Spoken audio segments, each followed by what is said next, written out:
All right, welcome to chapter 5. It's a fairly short chapter and it's applications of the integral. We're really going to be looking at three primary things. The first is area of a region that's bounded by curves. That's what we're looking at here. It's chapter 5.1. Chapter 5.5 is average value of a function. We're going to do that second. And then the third topic is what if we take a region or a shape and we spin it around the x-axis or the y-axis and get a solid shape. How do we find the volume of that? And that's the most complicated. We're going to save that for last, even though it's in sections 5, 2, and 3. What we're looking at here is area enclosed in a region between curves. So not doing this, just a general example here. Suppose I get that curve, and I say I want the area between that x value and that x value. So I want the area of that shape. Just like when we found area below a curve or beneath a curve, we're going to divide that shape up into rectangles, and then we're going to find the area of each of those rectangles by looking at the width of the rectangle, that's our dx, and the height of the rectangle, which instead of just being the value of a function this time, is going to be the value of the top function minus the value of the bottom function. Remember when I said that the reason we were looking at how we came up with the integral is that we wanted to be able to extend that to different situations. This is an example of that. I know where the integral comes from. I know that it is essentially the height of a rectangle times the width of a rectangle, and that the integral means take all of them, add them together, and then take the limit as the number of them goes to infinity.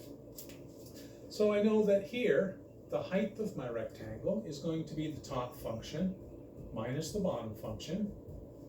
The width of the rectangle is going to be dx. And then whatever my limits of integration are, whatever value the region starts at and whatever region the value ends at. And that's it. There's not a lot of variety to these. It's always going to be top function minus bottom function from where it starts to where it ends. And don't forget the dx, that represents the width of the rectangle. Let's do one of these real quick. I think I'm going to skip this second one. We'll be doing 2 more lectures on this particular topic, so that should be enough. Suppose we've got y equals x. We know that's a line. It should go through the origin. Y equals x squared is going to look like that. And the line x equals 3. Now this is maybe the worst drawing I've ever done in your class, and I apologize for that. These will cross at 1. They will cross at 1, 1. 3, 3 there is on the line y equals x, and then 3, 9 will be that top vertex. So we're looking for the area of this region. And we're going to think about cutting it up into rectangles, where the height of the rectangle is going to be the top function, which is x squared, minus the bottom function, which is x. The width of the rectangle is dx. And we're starting our area at 1 and ending our area at 3. 1 is sort of a natural starting point because that's an intersection point of the two curves. 3 is artificial, we just chose that. Now, you might be wondering, what about that little piece there? If we were to do this little piece, the x squared function is on the bottom, the x is on the top, so we end up getting a negative here, right? Because x is bigger than x squared over this interval, and it will count this area as negative area, just like below the curve counted as negative distance traveled.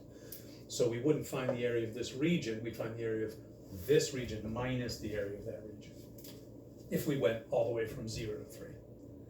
Okay? Evaluating these is not the difficult part. It's actually fairly easy most of the time. We're going to be using a lot of polynomials in this chapter. Increase the exponent, divide by the new exponent, same thing there. And when we plug in a 3, we get 27 over 3 minus 9 over 2, minus, we plug in a 1, we get 1/3 minus 1/2. That's a whole number there, but we're going to combine it with that 1/3, so we're going to get 26 over 3, and then minus 9/2 plus 1/2 So that's going to be minus 8/2, which is 4. 26 over 3 is, well, I don't know, let's change this to 12 over 3. 26 minus 12 is 14. 14 thirds is roughly 4 2/3. Now, I didn't approximate the area of this, but seems pretty reasonable. It would be something in the neighborhood of 4 or 5, so I'm happy with that. We'll do a couple more of these in each of the next 2 lectures, so see you then.